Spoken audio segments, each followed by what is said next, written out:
Bonjour et bienvenue sur ma chaîne, très content de vous retrouver et merci à tous les abonnés qui me suivent. Aujourd'hui, je voudrais aborder un sujet qui concerne tous les camping-caristes. Il s'agit de la conduite en camping-car. Lorsqu'on débute en camping-car, il faut avoir en tête qu'on ne conduit pas une voiture et c'est un peu une autre façon de conduire.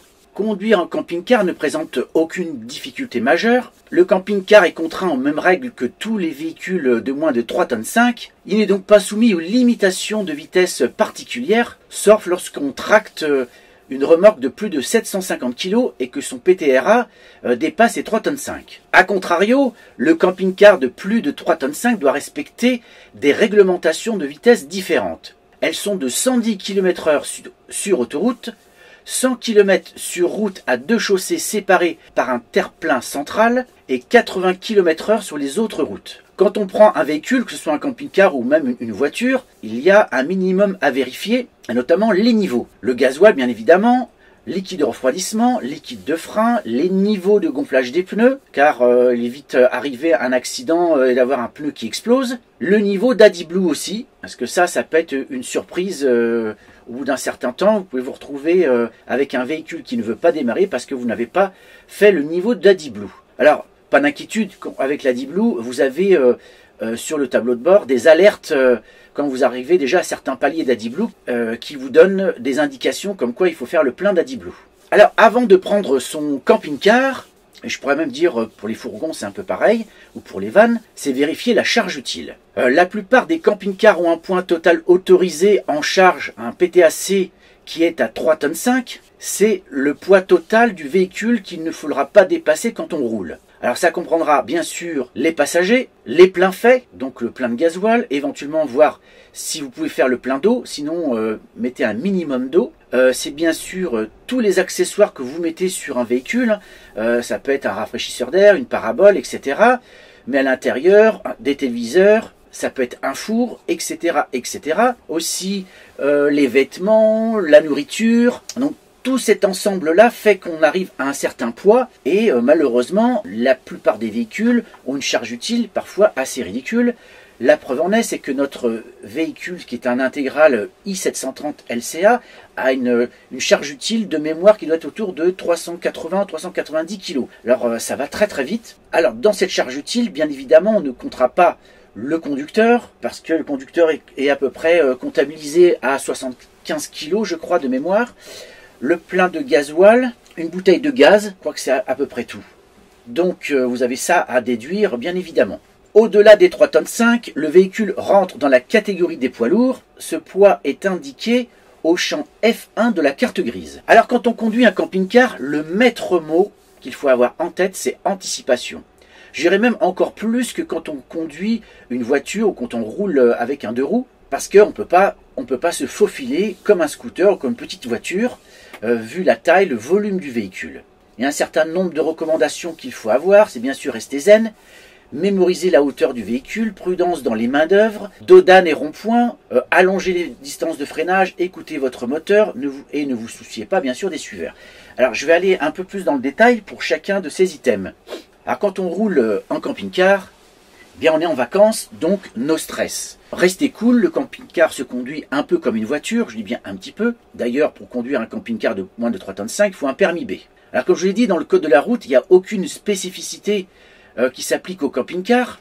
Seuls les poids lourds sont concernés par des limitations et des interdictions particulières. Alors bon à savoir, si votre camping-car mesure plus de 7 mètres, ou s'il est poids lourd, vous n'avez le droit d'utiliser que les deux fils les plus à droite des routes à plus de 2 voies. Ça, c'est dans le code de la route, c'est l'article R412-25. Et vous n'êtes jamais prioritaire en cas de croisement difficile. Donc, conduisez prudemment, sans stress, tranquille, à votre rythme. Autre point qu'il faut avoir en tête, c'est la hauteur de votre véhicule. Car un certain nombre de camping-cars, ça peut être les intégraux, mais aussi surtout les capucines, avec ces grands arrondis devant, et bien parfois on peut dépasser les 3 mètres. Alors inscrivez quelque part, vous voyez en tête cette indication de la hauteur, pour ne pas vous retrouver à prendre un tunnel et à vous scalper le véhicule, ou vous stopper net devant le tunnel et devoir faire des manœuvres. Donc soyez bien attentifs aux panneaux annonçant les tunnels, les ponts, les barres de hauteur. Pensez aux branchages, aux arbres, aux balcons, à tous les obstacles qui peuvent abîmer votre carrosserie quand vous roulez et quand vous manœuvrez. Alors concernant les virages et les manœuvres, il faut être bien sûr très prudent. La marche arrière dans un véhicule de grand gabarit dépourvu de rétroviseur central, quand on est à deux dans un camping-car, l'idéal c'est que le passager descende et vous aide à manœuvrer. Donc pensez bien à la largeur du véhicule, mais aussi à son porte-à-faux. Cette partie de la carrosserie qui dépasse de la roue arrière, elle est particulièrement exposée dans les marches arrière, les virages et les manœuvres de toutes sortes. Alors pour ceux qui ont une caméra de recul, et c'est le cas de mon véhicule, eh bien c'est vrai que là c'est un peu plus facile, on peut un peu plus manœuvrer.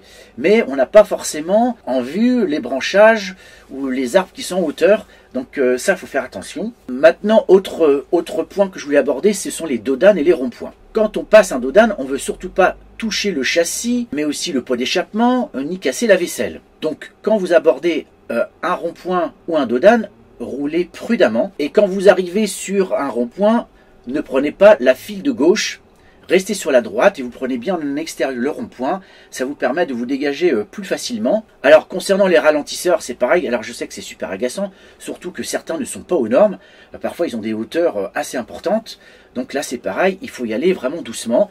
Tant pis pour ceux qui sont derrière. Concernant les distances de freinage, c'est pareil, anticipez. Un camping-car est beaucoup plus lourd qu'une voiture, il s'arrête donc moins vite. C'est pourquoi on recommande souvent d'avoir des distances de freinage un peu plus importantes. Donc anticipez les obstacles et tâchez de prévoir les actions des autres conducteurs, même si je sais que c'est pas facile. Si votre camping-car dépasse les 7 mètres ou si c'est un poids lourd, le code de la route exige une distance de 50 mètres qui soit respectée. C'est l'article 412-12.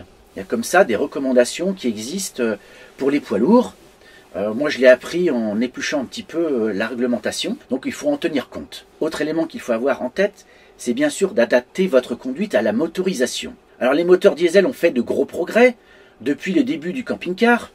Donc que ce soit à partir de la cabine du Fiat Ducato, d'un Ford Transit ou d'un Citroën Jumper, on retrouve des sensations de conduite automobile. Mais selon le poids de votre camping-car, de votre véhicule, la puissance de son moteur et la route sur laquelle vous vous trouvez, il faudra adapter votre conduite. À bord d'un camping-car de plus de 3,5 tonnes, chargé à bloc sur une route de montagne, avec un moteur de 130 chevaux, on fera naturellement monter le contour. Et on rétrogradera en descente pour ménager les freins. Alors une information qu'il faut bien sûr avoir en tête, et tous les camping-caristes qui ont l'habitude vous diront que le frein moteur est beaucoup moins efficace que sur les voitures. D'ailleurs, il existe sur les camping-cars maintenant, sur les camping-cars récents, un système d'aide à la descente, et ça c'est vachement bien, parce que ça vous ralentit vraiment le véhicule, et c'est vraiment une sécurité supplémentaire. Alors autre chose, quand on conduit en camping-car, je vous ai dit qu'il faut rester zen, il ne faut pas trop se soucier des suiveurs. Il y en a toujours qui sont ultra pressés, qui veulent aller plus vite que tout le monde. C'est inéluctable, les automobilistes n'aiment pas suivre les grands camping-cars, les grands véhicules qui se trouvent devant eux. Ça peut se comprendre,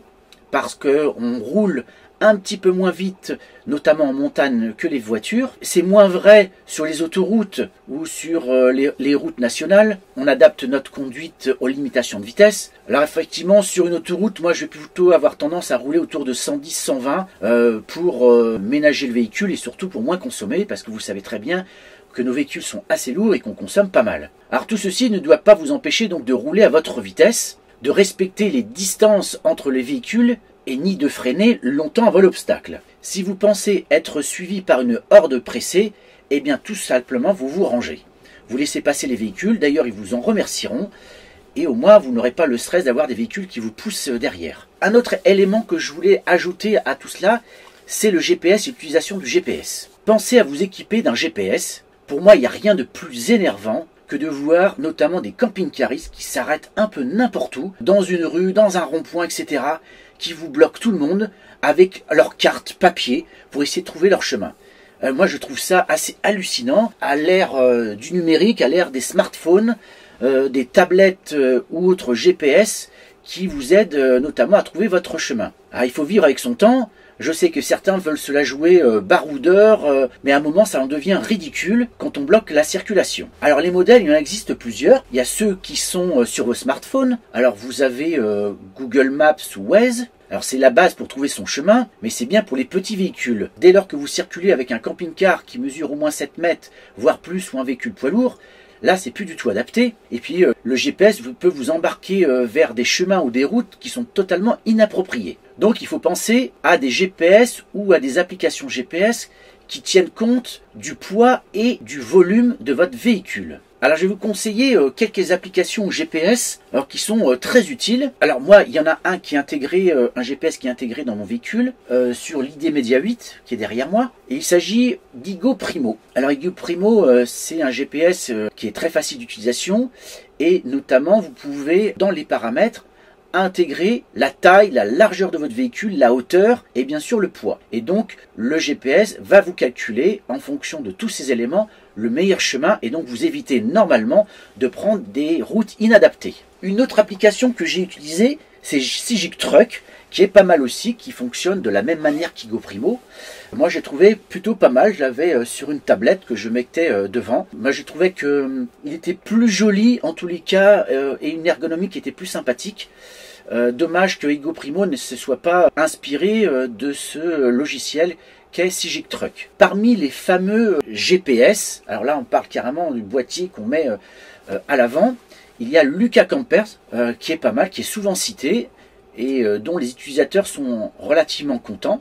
Alors c'est le même principe que sur le ID Media, c'est Igo Primo, c'est la même application.